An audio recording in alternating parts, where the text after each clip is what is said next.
Yo, what is up? What is up? Happy Monday. And we are now just three days away from the 2022 NBA Draft. And you can find out who is moving up or down on my latest mock draft in this episode. Stay tuned.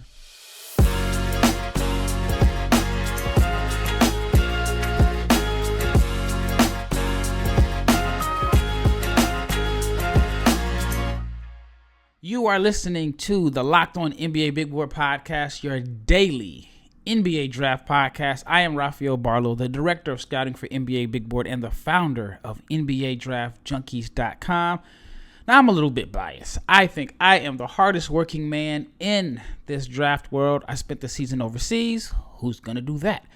I spent time evaluating prospects, not only for this draft, but for the next 3 NBA drafts. I make about 10 to 15 podcast appearances per week on top of the 5 days a week.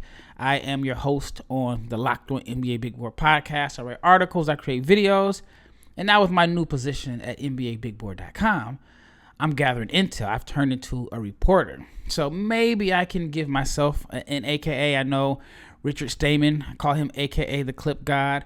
We got Sam Ferris, a.k.a. the intelligent one, Leif Thulin, a.k.a. the grinder. I guess I have to give myself an a.k.a. and maybe I'll just go with Rafael, a.k.a. the one-man media team, or Rafael, a.k.a. the one-stop shop for draft content. But that is enough about me. And in today's episode, which is brought to you by BetOnline, and BetOnline has you covered this season with more props, odds, and lines than ever before. BetOnline is where the game starts. And shout out to each and every person that has made the Locked On NBA Big Board podcast a success and made it your first listen of the day. All right, let's talk about this draft. Again, we are getting closer to the draft. And based off of everything that I've been hearing is Orlando and Jabari Smith. That seems like it is the likely option there at number 1. Number 2, I don't think this is necessarily where the draft starts, but it could get interesting at 2. I think Oklahoma City selects Chet Holmgren. Now, I saw the articles that said that's where he prefers to be. I think it makes sense there, but if the Thunder are really indeed interested in Jaden Ivey, a move could be made there where the Thunder move back, the Kings move up. But I'll get to the Kings in a second. I think Paolo Banchero to Houston is a lock. Now, you know where I stand on Paolo. I think he is the top player in this class. But I think it's such a lock in Houston that he can just go ahead, start looking for property, find him a nice high-rise by the Galleria or somewhere downtown. Go ahead and get your Texas ID because I think Banchero is going to be a Houston Rocket. Banchero and Jalen Green, just with those two alone, and Alperen Şengün, who I was a huge fan of last year. And since they moved Christian Wood to the Mavericks, I think they are basically creating a wide open spot for Banchero to be their starting 4 on opening night. I'm on record. It hasn't even started yet, but I'm on record of saying Banchero is going to win Rookie of the Year regardless of the team. But now with him in Houston, I think that is a lock. But again, I'm just forecasting way ahead because we're not even sure he's going to go to Houston, but I think it's a certainty. All right, at number 4 is where things can get very interesting. So on my last mock, I had Jaden Ivey going to the Kings. I think on one hand, he is the best player available. I think he has the best superstar potential out of everyone left on the board. But the Kings are committed to De'Aaron Fox, and they paid Fox a boatload of money. And Sacramento has a tendency, based off of the last 5 drafts, to draft guards. And so if Fox is their guard there, their main guard that they're going to build around, then Ivey does not make a lot of sense. He is the best player available. There's a lot of redundancy. They just traded Tyrese Halliburton, who I think is probably a more seamless fit next to De'Aaron Fox. But they traded Halliburton for Domantas Sabonis. They drafted Davion Mitchell last year. And adding Ivey just gives them another guard. So on one hand, it doesn't make a lot of sense. Now, I read today, I can't confirm it, but I read an article on Twitter, or maybe not even an article, but a clip on Twitter that the Kings haven't met with Jaden Ivey. I think that is very interesting. I don't know if it's smokescreen or not, but it's very interesting. Now, I don't know if it is strategic on Ivey's representative's part. Maybe they feel like that is not the best fit for him and he's not working out for Sacramento. I have heard prospects do that in the past to where, you know, they may not send their medical records or they may choose not to work out for a certain team because of the fit. I don't know if that is the case here. This is information that just kind of came out, at least I believe it came out this morning, or maybe it came out this weekend. I was kind of out of the mix, had a baby shower this weekend, my first baby, had my family and friends in town, so I was kind of out of the loop this weekend. So maybe it came out earlier, but I still think it's very interesting. And then there's an article that says that the Kings are interested in Keegan Murray, and to the point where they've had De'Aaron Fox meet up with him for dinner. Again, I don't know how true it is, but if that is the case, it now sounds like Sacramento Kings are going with fit over potential. Not saying that Murray doesn't have potential. I just think that Ivey has more upside and potential, but it sounds like, based off of what I've been hearing in the last 4 or 5 hours, that Keegan Murray could be headed to Sacramento, which leaves Jaden Ivey falling to 5 to the Detroit Pistons, which I think is could be a match made in heaven. But let me get to the Kings. Now, I saw someone tweet about their dissatisfaction with the Kings front office and the fact that they have been making moves to basically complement De'Aaron Fox. Now, that is totally debatable if they keep drafting different guards. But they were saying that Fox hasn't turned the corner in a sense because they're expecting Fox to be what Ja Morant is. And I think that's kind of unfair. I mean, Fox has dealt with some injuries, and obviously Ja Morant has too. But the way Ja Morant has kind of changed Memphis around from rebuilding to potential contender, they're expecting the same for Fox. And the person mentioned that Sacramento needs to stop catering to Fox. But on one hand, like I said, you can't say they're necessarily catering to him if they keep drafting guys that play similar position. But I think it's very interesting, very risky on Sacramento's part to pass up Jaden Ivey, who I think could be an all-star within the next 3 to 4 years. Could be an all-star maybe even during his rookie contract or as soon as it ends if he goes to the right fit. But if Sacramento chooses fit over best player available, which, again, on one hand, it does make sense. And if you're Sacramento, you haven't made the playoffs since 2016. I mean, the last time the Sacramento Kings were in the playoffs, I was probably wearing Air Force Ones and pinwheel hats and oversized clothes. Things have changed. So I say if you're Sacramento, you swing for the fences and take the best player available. But it looks like they're going for fit, and the fit does make sense. I think Murray could be your, I guess, interchangeable between a 3 and a 4 with Harrison Barnes based off of how the roster is constructed today. And Murray would give Sabonis spacing, because I think Murray is going to be a good shooter, shot 39% from 3 in college, along with Harrison Barnes. Kings would have floor spacing, which opens the lanes up for De'Aaron Fox, one of the fastest guys in the league with the ball, and Sabonis. So it does make sense, but it is kind of risky since they are passing up who I believe is the player with the highest upside on the board for the guy that fits the best. Now, what do you think? If you're a Sacramento Kings fan, reach out to me on Twitter, Barlow500. Let me know your thoughts on the possibility of the Sacramento Kings passing up Jaden Ivey for Keegan Murray.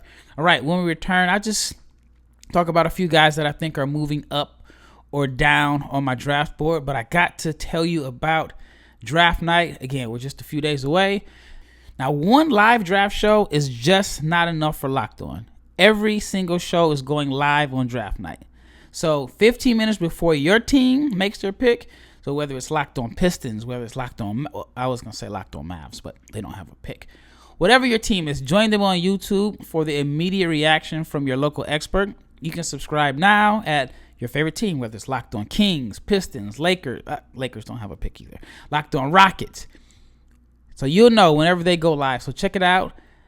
the Locked On 2022 NBA Live Draft shows, which is, I think, is going to be incredible with 30 teams and their hosts going live. Because, I mean, there's some teams right now that don't have picks, but I imagine they will. Like the Lakers are a team that I've been hearing are looking to move up in the draft. I know they've been working guys out, and some of the guys that they have been working out are guys that are expected to get drafted. So the Lakers look like they're trying to make some moves. All right, betonline.net is your number one source for all of your betting needs and sports info. You can find all of the latest sports developments, league reviews, and news, including this year's NHL playoffs and Major League Baseball. BetOnline is your continued source for all of your sporting wagering information, including live betting, esports, and scores. And betonline.net remains the best spot for all of your sports scores, podcasts, and news this season. BetOnline.net is the fastest and the easiest way to check in on all your favorite sports events, including MMA, boxing, and golf. Head to the website today and use your mobile device to learn more about the trends and the action. That is because BetOnline is where the game starts. All right, once again, you are listening to the NBA Big Board Podcast. I am Rafael Barlowe, your host, and I'm just going through some movers on my latest mock draft that is available on NBABigBoard.com. Now, the latest mock draft came out a few days ago. It doesn't have the latest developments from this morning, which, if everything goes based off of what I'm hearing, Jaden Ivey could fall to number 5, which means Troy Weaver could possibly get the player that he probably wanted the most with the 5th pick. Detroit was, in my opinion, one of the biggest losers on draft night. They worked hard to finish with one of the worst records in the NBA. They were projected to have the 1st or 2nd pick again, but they fell down to 5. And Troy Weaver has a reputation for having a draft philosophy for taking high-level athletic guards. So he gets credit for Russell Westbrook, and there were some rumors that he, and I can't confirm, but there were some rumors that he really wanted Jalen Green, but at the end of the day, they decided to go with Cade Cunningham, which, you know, wasn't a bad choice at all.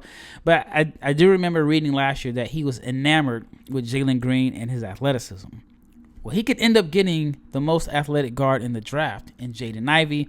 I think Ivey and Cade Cunningham would be a pretty good fit, even though I do think that Jaden Ivey's best position in the NBA is as a point guard, as the primary ball handler. And I've mentioned before that I don't think any team outside of maybe New York and Washington, which are picking at 10 and 11, give him that clear-cut path to be their opening day starter at the point guard spot.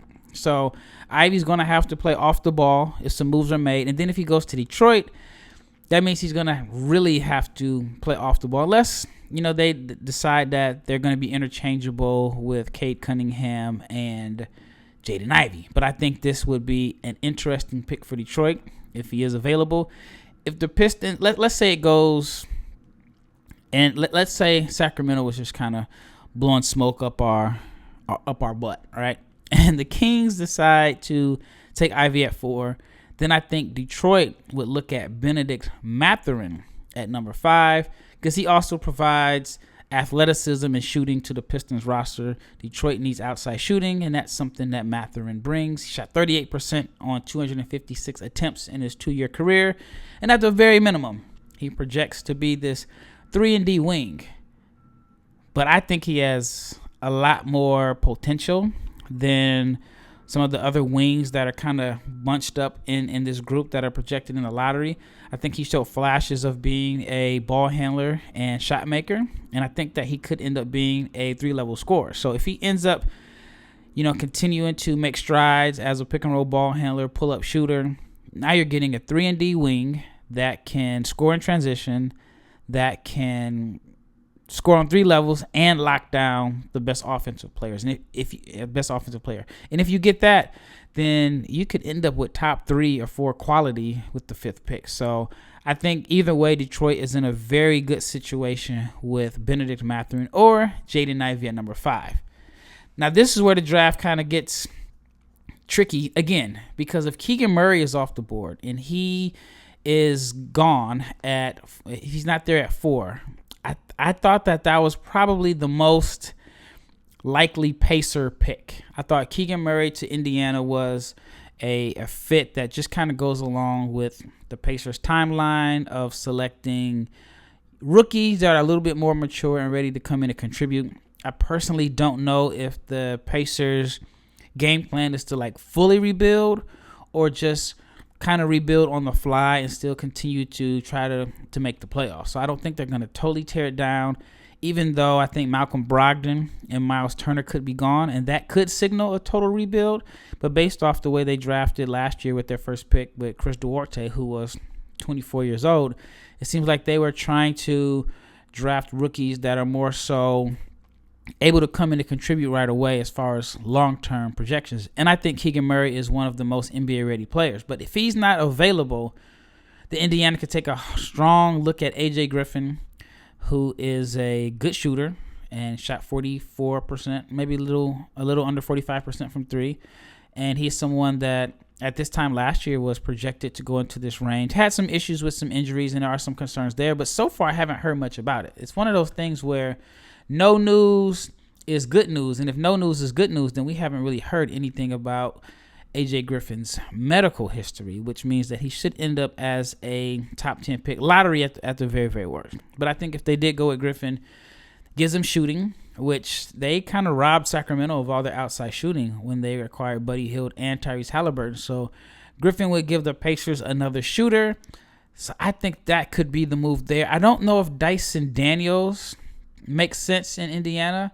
I think he has too many similarities to Halliburton, but he is the name that you've been hearing rising up the charts. Now, if the Pacers decide to move Miles Turner, then that could really shake up the draft because Jalen Duren will be on the clock. And I have a feeling that he is San Antonio's top target. I think San Antonio is looking for a big.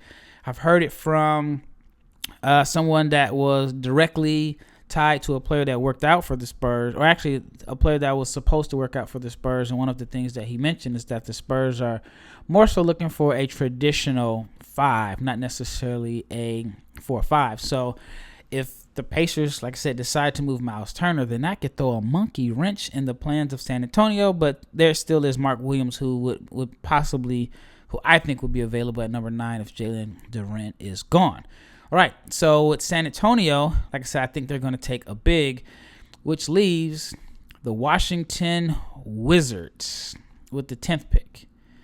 Now, Washington is in a weird situation. I saw the report that Bradley Beal has made his decision on what he's going to do, but we'll find out at a later date. Now, whether the Wizards know that or not, I have no idea. If Beal decides that he is going to opt out, or not necessarily opt out, but he's going to leave in free agency, then I think that has a major, major impact on what the Wizards do in the draft. If Bill decides to leave, then I can see them gambling on Shaedon Sharpe. Shaedon Sharpe is the biggest wild card in this draft, which, at one point I thought this draft was going to be pretty simple, but now, based off the rumors, which again, a lot of it could be smokescreen, this draft could be pretty wild, and there could be a lot of changes in as far as guys changing teams, and there could be a lot of shockers. But if Bradley Beal decides to leave, I think that it makes sense for the Wizards to gamble on someone like Shaedon Sharpe. But if Bill decides that he wants to stay, then I could potentially see this pick being on the move. There's a rumor about Malcolm Brogdon, who would be available since the Pacers seems to be ready to turn the keys over to the franchise to Tyrese Halliburton. And I don't know if Brogdon can get you a 10th pick. I don't know, especially considering Christian Wood only was able to get Houston the 26th pick and, a couple Snickers, some M&Ms, and a soda, basically expiring contracts. So I don't know what Malcolm Brogdon's value is. I think he is 29, a little older, has some injury history. So I don't think he can get you the 10th pick, but I think he could be a potential trade partner. But I can get to a little bit more after I return from this quick break. All right, once again, you're listening to the Locked On NBA Big Board Podcast. This is Rafael Barlowe, and I'm talking about the Washington Wizards and some of the choices that they may have to make depending on Bradley Beal. He has the franchise in the palm of his hands. He determines what they are going to do. If he decides to leave, then Johnny Davis and Shaedon Sharpe could be an option. They both play, in my opinion, the same position as Bill.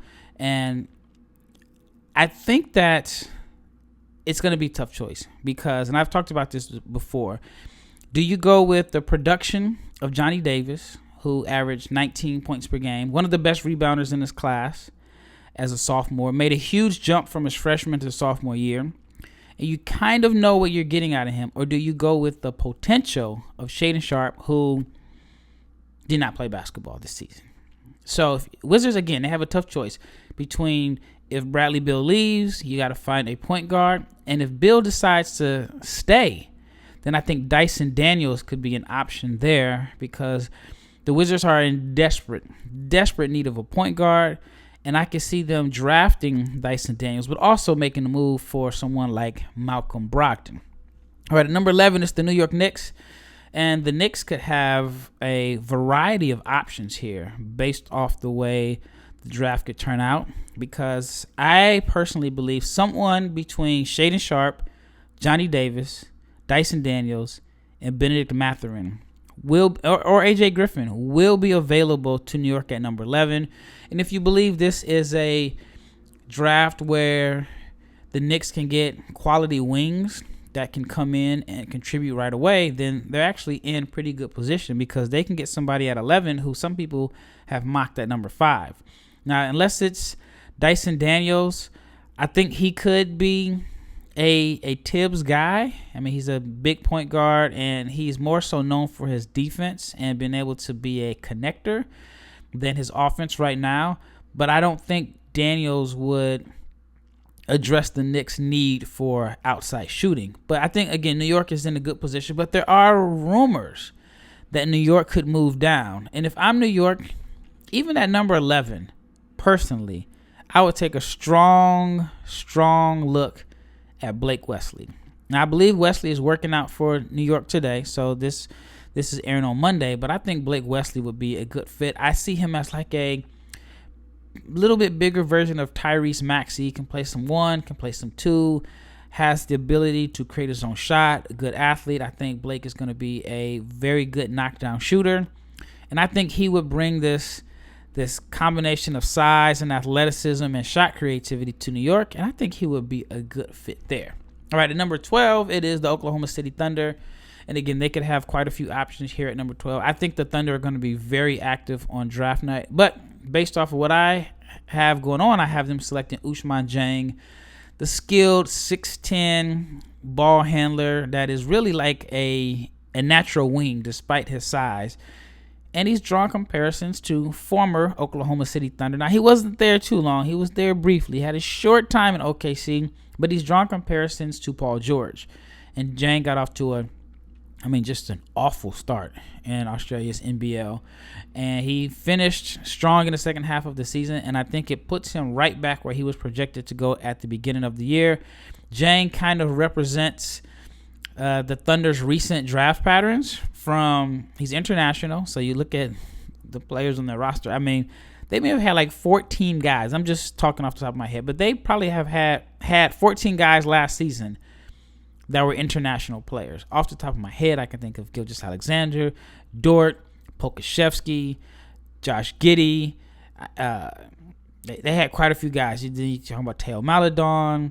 You got Vic Krejci. You had the kid Georgios. I can't pronounce his last name. The kid from Greece. They had quite a few international players. Now, the thing about Oklahoma City is you have all those international players, but the city doesn't even have an international airport. But anyway, that has nothing to do with Ousmane Dieng. So Dieng fits the bill of not only being an international player, but he also has size, and he's a good passer for his size. So I think that is kind of like the pattern that the Thunder are looking. They're looking for oversized, skilled players that can pass the ball. So I imagine them having this very team-friendly offense where the ball moves. And the more guys that you have on the floor that can create opportunities for others, then the better your offense should be.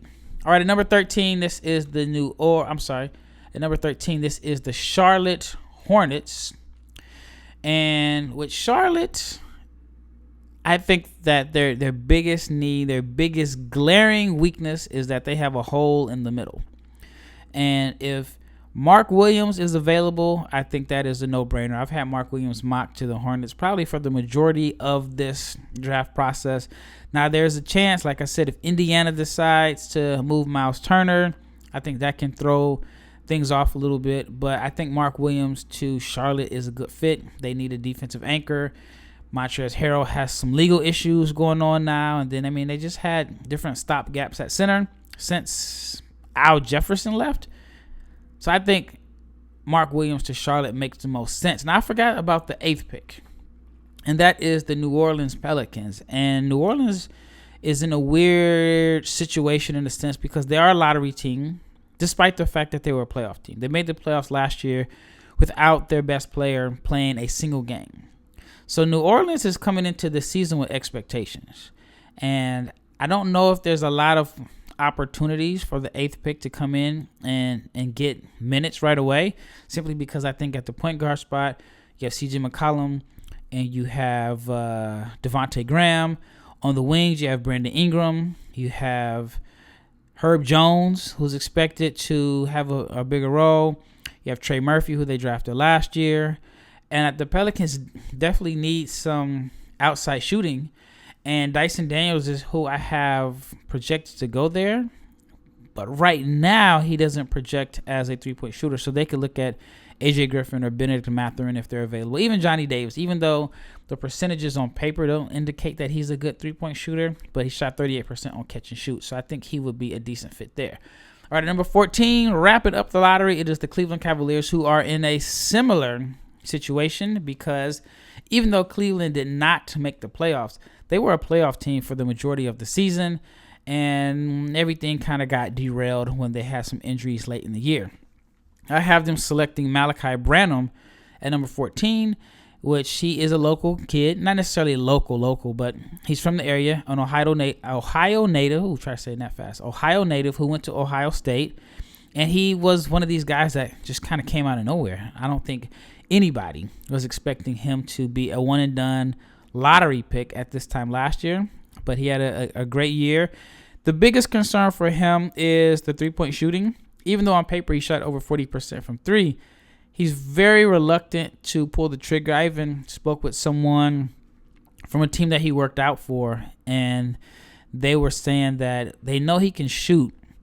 He's just not as confident shooting from three as he is from the mid-range. And there were times during their workout that he passed up open threes and went to shoot the pull-up jumper. So I think Cleveland needs another floor spacer, another shooter. And, I think it's an easy fix for Branham to develop into a good three-point shooter. And he would give the Cavs another wing that can be a secondary playmaker and should be able to knock down open shots. Cleveland could also consider Ochai Agbaji here. He is plug and play and ready to go. Just came off a national championship at Kansas, 4-year player there. Shot a good percentage from three. I've compared him to this year's version of Desmond Bane. Cleveland could also look at Jeremy Sohan, and I think Charlotte could look at Jeremy Sohan also with the 15th pick. Maybe even Oklahoma City. Offensively, he's a little bit behind his defense, even though he mentioned to me when I spoke to him at the Combine, this is the first year that people really been praising him as a defensive player and not really paying attention to his offense. And he believes that he's a better offensive player than he was able to showcase at Baylor. But then again, there's quite a few guys who feel that same way. But that wraps up this episode. I'm just kind of briefly going through my mock draft. That is changing by the minute. All right, well, that wraps it up. And now that the first picks of the ultimate NBA mock draft have been made, and actually, let me talk about that for a second. So we recorded the ultimate NBA mock draft last week, and the episodes aired. I think the first one was on Friday, and it was a mock draft. I was in character mode, and I noticed that some of my comments from the mock draft ended up making it to Twitter. And without context, I probably look crazy. I know one of the first things I saw was I had mentioned, because we recorded this, and I had knew that there was going to be some different trades between the Locked On hosts. And I had mentioned that there's going to be a lot of movement today. I'm expecting a lot of movement today. somehow it was thought to be where I said there's going to be a lot of movement as far as the NBA draft and trades on Friday, and I got a bunch of messages saying that. So people are probably disappointed that nothing actually happened, but it was on the ultimate NBA mock draft. All right, so now that I got that out the way, you can search now for the ultimate NBA mock draft, and you can get over 50 insiders, the Odyssey sports experts, and the draft experts from Locked On NBA Big Board. The 5th episode of the ultimate NBA mock draft is underway. Make the ultimate NBA mock draft your second listen for today. Well, that wraps everything up. I'm Rafael Barlowe, the director of scouting for NBA Big Board, and this is the point in the show where I have to tell you that I am out.